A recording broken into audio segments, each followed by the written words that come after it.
Hi friends, welcome to Unlimited Foodies. நான் சூரியகலா விஸ்வநாதன் பேசுறேன். இன்னைக்கு நம்ம பார்க்க போற ரெசிபி தேங்காய் சட்னி. நாம இன்னைக்கு இந்த தேங்காய் சட்னியை ஹோட்டல் ஸ்டைல்ல எப்படி செய்யலான்றத பார்ப்போம். தேங்காய் சட்னிக்கு தேவையான பொருட்கள் என்னன்றத பார்க்கிறதுக்கு முன்னாடி Unlimited Foodies சப்ஸ்கிரைப் பண்ணிட்டு பக்கத்துல இருக்க பெல் ஐகானை கிளிக் பண்ணிட்டு ஆல்னு செலக்ட் பண்ணுங்க. வாங்க ஃப்ரெண்ட்ஸ், தேங்காய் சட்னிக்கு தேவையான பொருட்கள் என்னன்றத பார்க்கலாம். நான் ஒரு அரை மூலி தேங்காய் எடுத்திருக்கிறேன். காரத்துக்காக 3 பச்சை மிளகாய் எடுத்திருக்கேன். தோல் உரிக்காத 4 பல் பூண்டு எடுத்திருக்கிறேன். ஒரு பெரிய நெல்லிக்காய் சைஸ் அளவுக்கு இஞ்சி எடுத்திருக்கிறேன். ஒரு கைப்பிடி அளவுக்கு நான் பொட்டுக்கடலை எடுத்திருக்கேன். வாங்க நம்ம தேங்காய் சட்னி எப்படி அரைக்கலான்றத பார்க்கலாம். நான் இப்போ அரை மூலி தேங்காவை கீரி சின்ன சின்ன துண்டா கட் பண்ணி வச்சுட்டேன்.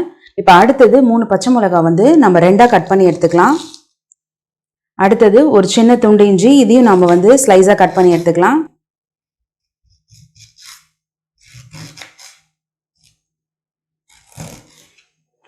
இப்போ கட் பண்ணி எடுத்துக்கிட்டாச்சு.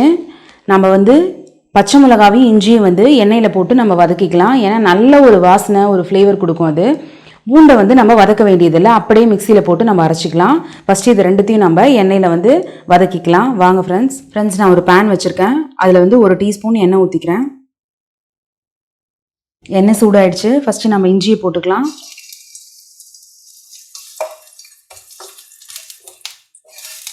அடுத்தது நான் அரிஞ்சு வச்சிருக்க 3 பச்சை மிளகாவையும் போட்டுக்கலாம்.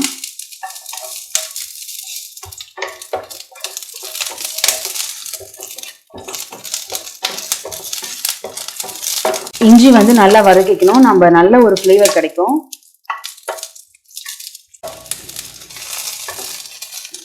என்ன 3 பச்சை மிளகாய் போடுறேன்னு பார்க்க வேணாம். நம்ம வதக்கிறதுனால இந்த பச்சை மிளகாவோட காரம் கொஞ்சம் குறையும்.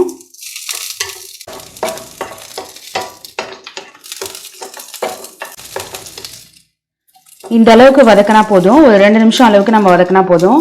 இப்போ இதை நம்ம நல்லா வதக்கியாச்சு. இப்போ அடுப்பு ஆஃப் பண்ணிட்டு ஆற வச்சு நம்ம தேங்காய் கூட சேர்த்து அரைச்சிக்கலாம். இப்போ ஒரு மிக்சி ஜாரில் நம்ம கட் பண்ணி வச்சிருந்த தேங்காய் போட்டுக்கிட்டாச்சு. அடுத்தது வதக்கி வச்சிருந்த பச்சை மிளகாவை போட்டுக்கலாம். அது கூடவே நம்ம வதக்கி வச்சிருந்த இஞ்சியும் சேர்த்துக்கலாம். பூண்டு பல்லு நம்ம தோலோட எடுத்து வச்சிருந்தோம் இல்லையா, அதையும் நம்ம இது கூட சேர்த்துக்கலாம். இப்போ இதை ஃபர்ஸ்ட் நம்ம அரைச்சிட்டு அதுக்கப்புறமா நம்ம பொட்டுக்கல்லை சேர்த்து அரைச்சிக்கலாம். ஃப்ரெண்ட்ஸ், இப்போ நம்ம போட்டது எல்லாத்தையுமே அரைச்சி எடுத்துகிட்டு வந்துட்டோம். கொஞ்சம் குறப்பாக அரைச்சிருக்கேன் பாருங்கள். இப்போ தான் நம்ம இது கூட பொட்டுக்கடலையே சேர்த்து அரைக்கணும். பொட்டுக்கடலை அதிகமாக நம்ம சேர்த்துக்கினா அந்த டேஸ்ட்டு மாறிடும். கொஞ்சமாக தான் பொட்டுக்கடலை, தேங்காய் எப்பயுமே அதிகமாக இருக்கணும், பொட்டுக்கடலை கொஞ்சமாக இருக்கணும். இப்போ இதை நம்ம அரைச்சி எடுத்துகிட்டு வந்துடலாம். இதை நம்ம அரைக்கக்குள்ளேயே தேவையான அளவு உப்பு போட்டு அரைச்சிக்கோங்க. பாருங்கள், இந்த அளவுக்கு நான் எப்படி அரைச்சிருக்கேன்னு பாருங்கள். கொஞ்சம் குறன்னு தான் அரைச்சிருக்கேன், ரொம்ப நைஸாக அரைக்கல. இப்போ இதை நம்ம ஒரு பவுலில் ட்ரான்ஸ்ஃபர் பண்ணிக்கலாம்.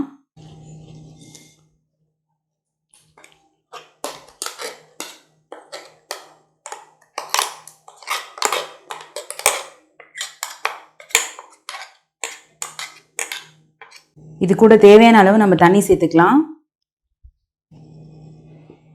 தண்ணியை சேர்த்ததுக்கப்புறம் நம்ம கலந்து பார்த்தாலே தெரியும் நமக்கு எந்த அளவுக்கு வேணும்ன்ட்டு. உங்களுக்கு கெட்டியாக வேணும்னா கெட்டியாக வச்சுக்கலாம். இல்லை நான் கொஞ்சம் தண்ணியாக தான் வேணும்னா நீங்கள் தண்ணி கொஞ்சம் சேர்த்துக்கலாம். இப்போ நம்ம தேவையான அளவு தண்ணி ஊற்றியாச்சு. இப்போ நம்ம சேனலில் ஏற்கனவே பார்த்தீங்கன்னா நம்ம மதுரை தண்ணி சட்னி செஞ்சுருக்கிறோம். நான் மேலே ஐகார்டில் கொடுக்குறேன், செக் அவுட் பண்ணிக்கோங்க. இப்போ நம்ம அடுத்தது தாளிக்கிறது எப்படின்றத பார்க்கலாம். நம்ம ஏற்கனவே இந்த பேன்ல இஞ்சியும் பச்சை மிளகாவும் வதக்கணும். அதே பேன்லேயே நான் 1 டீஸ்பூன் எண்ணெய் ஊற்றிக்கிறேன். எண்ணெய் சூடாயிடுச்சு. நான் 1 டீஸ்பூன் கடுகு உளுத்தம்பருப்பு சேர்த்துக்கிறேன். ஒரு காஞ்ச மிளகாவை 2 துண்டா கட் பண்ணி வச்சிருக்கேன், அதையும் நம்ம இது கூட சேர்த்துக்கலாம். 1/4 டீஸ்பூனுக்கு கம்மியா ஜீரகம் சேர்த்துக்கிறேன். நான் நல்லா வாசனையா இருக்கும், இது சேர்த்தோன்னா ஒரு நல்ல ஃப்ளேவர் கிடைக்கும். அடுத்தது ஒரு 2 கொத்து கருவேப்பிலை,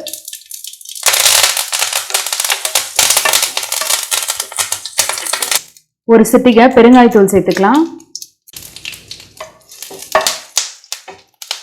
இப்போ நம்ம தாளிச்சாச்சு.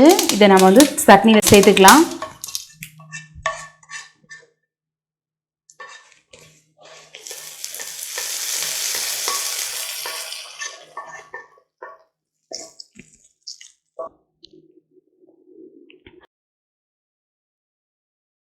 ஹோட்டல் ஸ்டைலில் தேங்காய் சட்னி ரெடி ஆயிடுச்சு.